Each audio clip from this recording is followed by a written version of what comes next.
नमस्ते और स्वागत है आपका स्वास्तिक आयुर्वेदा में। मैं हूं सार्थक और आज हम डिस्कस करेंगे आयुर्वेदा की विजडम को सेलिब्रेट करते हैं। हमारे साथ है मिस्टर डॉक्टर सतीश सैनी। आपका स्वागत करते हैं आज के इस पॉडकास्ट में। धन्यवाद। तो सैनी जी, पहले तो आपको बहुत बहुत धन्यवाद हमारे साथ आज जुड़ने के लिए। तो हम शुरुआत करते हैं, व्हाट इज आयुर्वेदा? आयुर्वेदा क्या है? जी, बहुत अच्छा सवाल किया आपने कि आयुर्वेदा क्या है। आयुर्वेदा बेसिकली हमारा 5000 साल पुराना एक कल्चर है जो हमें हमारे ऋषि मुनियों से, हमारे बुजुर्गों से एक धरोहर के रूप में मिला है। एक जीवन शैली, यानी हमें ज़िंदगी कैसे स्वस्थ जीनी है, ये एक पूरा कंसेप्ट हमारे आयुर्वेदा में बताया गया है कि हम 100 साल तक कैसे निरोग जीवन जी सकते हैं। तो आयुर्वेदा हमारे वेदों में ही वर्णित है, जो कि हमें जीवन शैली जीने का एक तरीका बताता है। ठीक है, आयुर्वेदा हमारे लिए इतना जरूरी है, जैसे कि आज के टाइम पे मैं देख पा रहा हूँ लोग ज़्यादातर आयुर्वेदा के साथ जा रहे हैं। तो ऐसा क्या डिफरेंस आया है आज के टाइम में कि लोग इंग्लिश मेडिसिन लाइक एलोपैथी को छोड़ के आयुर्वेदा को ज़्यादा प्रेफर कर रहे हैं? हाँ, बिल्कुल सही है। आज के टाइम में लोगों में थोड़ा अवेयरनेस आई है। लोगों को अब धीरे धीरे एक चीज़ समझ में आ रही है कि जो एलोपैथिक मेडिसिन है उसके कहीं ना कहीं हमारी बॉडी पे साइड इफ़ेक्ट भी नज़र आते हैं। और अब तो लोगों को नहीं, अब तो ये एविडेंस भी सामने आ रहे हैं कि एलोपैथिक से किसी भी बीमारी को 100% क्योर नहीं किया जा सकता है। और जो हमारा आयुर्वेदा है बेसिकली वो काम करता है किसी भी बीमारी की जड़ या मूल पे। तो अगर हमें किसी भी बीमारी को ठीक करना है या हमें ठीक रहना है तो हम आयुर्वेदा की तरफ आ सकते हैं, तो उससे हम कंप्लीटली क्योर भी कर सकते हैं अपनी बीमारियों को। तो क्या ये आयुर्वेदिक मेडिसिन हमें एनर्जी गेन करने में भी बहुत हेल्प करती है? बिल्कुल, जो चीज़ आपकी इम्यूनिटी को बढ़ा रही है, आपकी टॉक्सिटी को रिमूव कर रही है, वो आपकी एनर्जी को गेन कर रही है। क्योंकि जठराग्नि जो खाने को, डाइजेस्टिव फायर जिसको हम बोलते हैं, जब वो प्रॉपर वर्किंग में होती है तो हमारी एनर्जी बड़ी होती है और स्ट्रेस लेवल हमेशा डाउन होता है। बहुत बहुत धन्यवाद जी, आपने हमें ऐसी जानकारी दी है। मैं एक सवाल और करना चाहूँगा आपसे, जो बहुत ज़रूरी है कि आज के टाइम पे हम देख रहे हैं कि जो ह्यूमन बीइंग्स है, इंसान जाति जो है, बहुत बीमार पड़ जाती है, कैजुअली बीमार पड़ जाती है। नॉर्मली जा रहे हो, वहाँ से वापसी आए, बीमार हो गए। हम इंग्लिश मेडिसिन खा लेते हैं, सही हो जाता है, बट क्या इसका पूरा 100% क्योर हमें आयुर्वेदा से मिल सकता है? और इसमें क्या एग्जाम्पल्स रहेंगे हमारे पास? बहुत अच्छा सवाल है और इसके बारे में लोगों को जागरूक होने की ज़रूरत भी है कि आयुर्वेदा में बहुत सिंपल तरीके से बताया गया है कि हम बहुत कम खर्चा भी नहीं कह सकते, हमारे घर में जो हमारे किचन से रिलेटेड जो चीज़ें हैं उनको ही इस्तेमाल करके हम पूरी ज़िंदगी निरोग जी सकते हैं। और अगर हमें कोई बीमारी है तो उसको जल्दी से ठीक करने के लिए हमारे किचन में ही वो चीज़ें अवेलेबल हैं, जिसमें से मैं आपको 2 चीज़ें ही बताऊंगा।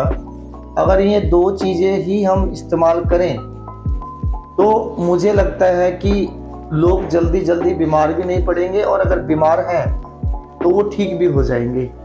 जिसमें पहली हम बात करते हैं त्रिफला। इसको आयुर्वेदा में एक रसायन के तौर पे बताया गया है कि त्रिफला, जो कि 3 फलों से मिलकर बना है, हरड़, बेहड़ा और आंवला। त्रिफले का अगर सही अनुपात हम बात करें, लोगों को एक ये भी जानकारी होनी चाहिए कि त्रिफले को कैसे बनाना है और फिर उसका इस्तेमाल कैसे करना है, तभी हमें इसका सही बेनिफिट बॉडी को मिलेगा। तो त्रिफले में पहली जो हर्ब है वो है हरड़, उसका हमें 1 अनुपात रखना है। दूसरा है बेहड़ा, उसका हमें 2 अनुपात रखना है। और तीसरा है आंवला, उसका हमें 3 अनुपात रखना है। कुछ लोगों का मानना है कि आंवले को हम 4 अनुपात में भी रख सकते हैं, लेकिन 1, 2, 3 के अनुपात में ही आयुर्वेदा में इसका वर्णन है कि इसको 3 अनुपात में रख सकते हैं। हरड़ 1 अनुपात, बेहड़ा 2 अनुपात और आंवला 3 अनुपात। इसको मिला के हम जब पाउडर फॉर्म में तैयार करते हैं उसको बोलते हैं त्रिफला चूर्ण। त्रिफला चूर्ण। त्रिफला चूर्ण।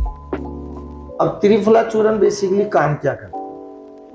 जब हम जो भी दिन भर हम खाना खाते हैं तो उससे कुछ आयुर्वेदा में अगर हम बात करते हैं तो आम बनता है। आम का मतलब होता है अनडाइजेस्टिव फूड।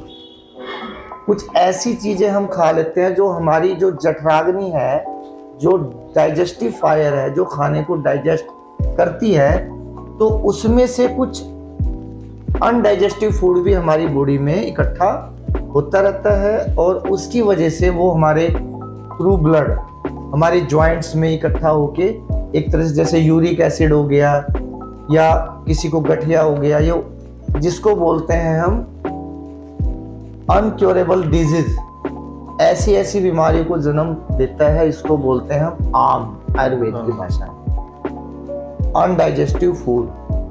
तो त्रिफला एक ऐसी चीज है कि अगर हम खाना खाने के बाद में त्रिफला चूर्ण का इस्तेमाल करें, रात को खाना खाने के बाद भी खा सकते हैं और अगर किसी को ज्यादा प्रॉब्लम है तो 2 बार भी इस्तेमाल कर सकते हैं। तो जब हम त्रिफले का इस्तेमाल करेंगे तो जो डाइजेस्टिव फायर है वो भी बढ़ेगी और जो अनडाइजेस्टिव फूड है जो आम का काम कर रहा है बॉडी में, वो धीरे धीरे टॉक्सिन बॉडी से रिमूव होने शुरू हो जाएंगे और हमारी बॉडी एक तरह से पूरी तरह से टॉक्सिन फ्री हो जाएगी और ये हमें प्रिवेंट भी करेगा आगे आने वाली बीमारी। हाँ, इसको अगर हम इस्तेमाल करते हैं तो अगर हमारे शरीर में कोई बीमारी है तो वो भी बड़ी तेजी से ठीक होने में त्रिफला मदद करता है और अगर हम बीमार ही ना हो तो उसमें भी त्रिफला हमें पूरी तरीके से मदद करता है। दूसरा है त्रिकटु। त्रिकटु मतलब 3 तीखे मसाले, जिसको हम आयुर्वेदा में बोलते हैं 3 तीखे मसाले, जिसमें है सौंठ, जिसको हम आयुर्वेदा में सूंठी भी बोलते हैं और पंजाबी में जिसको सौंठ बोला जाता है, सुंड बोला जाता है। सौंठ, काली मिर्च और पीपली, ये 3 ऐसे तीखे मसाले हैं जो हमारी डाइजेस्टिव फायर को बढ़ाने का काम करते हैं। तो इनको हम समान मात्रा में लेते हैं, 1-1 के अनुपात में। अगर इसका भी पाउडर बना के हम खाना खाने से 15 से 20 मिनट पहले हनी के साथ में या यानी शहद के साथ में या गर्म पानी के साथ में 1 से 2 ग्राम त्रिकटु चूर्ण का इस्तेमाल अगर हम करते हैं तो जो हमारे शरीर में कफ बनता है, कफ संबंधी बीमारियां हैं जैसे खांसी है, जुकाम है, जल्दी जल्दी कफ से रिलेटेड हमें फीवर आता है, जो बलगम कभी हमारे शरीर से निकलता ही नहीं, जो टॉक्सिन हमारी बॉडी में चिपके हुए हैं चाहे वो आम से रिलेटेड है, तो बड़ी तेजी से टॉक्सिन निकालने का काम त्रिकटु करता है। जिनको लंग्स से रिलेटेड प्रॉब्लम है, जिनको बड़ी जल्दी जल्दी खांसी जुकाम बुखार लगा रहता है, इम्यूनिटी बहुत ज़्यादा वीक है, उस सबको ठीक करने का काम त्रिकटु से किया जाता है। और जिनको जॉइंट्स पेन रहते हैं, यूरिक एसिड बढ़ जाता है बॉडी में, उसको भी बड़ी जल्दी से ठीक करने का काम त्रिकटु से किया जाता है। तो आयुर्वेदा में अगर हम सिर्फ ये 2 रसायनों का इस्तेमाल करें जिसमें हम त्रिकटु और त्रिफले का हमने अभी वर्णन किया है जी, तो मुझे लगता है कि लोग बीमार भी नहीं होंगे और अगर बीमार हैं तो धीरे धीरे जल्दी रिकवरी होने में मदद मिलेगी। अच्छा, तो एक लास्ट क्वेश्चन है जी हमारे यंगस्टर्स के लिए। जी आजकल के हमारे यंगस्टर्स जिम जाते हैं, प्रोटीन शेक वगैरह, वो वे प्रोटीन एंड ऑल लेते रहते हैं। जी आयुर्वेदिक में भी कुछ ऐसी चीजें जरूर हैं जो हमें इनसे अलग कर देंगे कि हमें ये वे प्रोटीन वगैरह ना लेना पड़े। कुछ एग्जांपल्स? मुझे लगता है कि जो हम अगर उन बच्चों की बात कर रहे हो जो अपनी हेल्थ को लेके जिम वगैरह का ज़्यादा ध्यान रख रहे हैं, तो आयुर्वेदा में इसके लिए बहुत अच्छी चीज़ें हैं जो हमारा वेट गेन भी करती हैं, टेस्टोस्टेरोन को भी बढ़ाती हैं, मसल्स गेन भी करेंगी और आपके स्ट्रेस लेवल को भी कम करेगी। तो इसके लिए मैं सिर्फ 3 चीज़ें बताऊंगा। अगर वो चीज़ें भी इस्तेमाल करें तो आपको बाहर से किसी प्रोटीन्स की ज़रूरत नहीं है।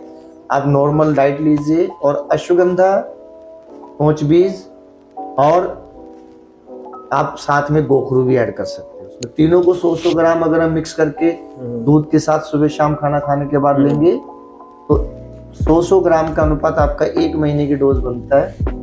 तो इससे आपका वेट भी गेन होगा, एनर्जी भी बढ़ेगी और आप प्रॉपर जिम कीजिए, आपकी मसल्स भी गेन। ठीक है, बहुत बहुत धन्यवाद डॉक्टर सतीश जी आपका। Thank you. एक्चुअली ये प्रोटीन शेक वगैरह वाले टॉपिक पे हम डिस्कस अगली वीडियो में करेंगे क्योंकि बहुत लंबा टॉपिक है। और मैं आपसे बहुत बहुत धन्यवाद चाहूँगा, आपने हमें ज्वाइन किया है। एंड गाइस, आप भी ऐसे ही हमारे साथ जुड़े रहिए। डॉक्टर सतीश सैनी जी हमारे, इनके पास जो ज्ञान चाहिए हो, किसी भी चीज़ की नॉलेज है आयुर्वेदिक में, आप इनके पास विजिट कर सकते हैं। पंजाब, लुधियाना, मुंडिया कला में आप इनके फ़ोन नंबर कॉन्टैक्ट कर दीजिए, हम डिस्क्रिप्शन में मेंशन कर देंगे। आपको कोई भी इंफॉर्मेशन लेनी हो आप आ सकते हैं। Thank you so much. Thank you, धन्यवाद।